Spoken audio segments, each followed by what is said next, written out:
This is a clearly better foaming hand soap dispenser. I'm going to show you how to load it for the first time. I'm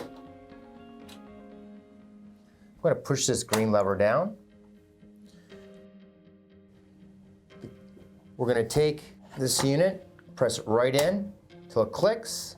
I'm going to bring this green bar back up, close the cover, make sure it works, and now it's ready for use. We're going to demonstrate this again as if you were replacing the cartridge. Open the unit, pull down the green bar. There's a little tab right here. You're going to open that up, and then the cartridge slides right out.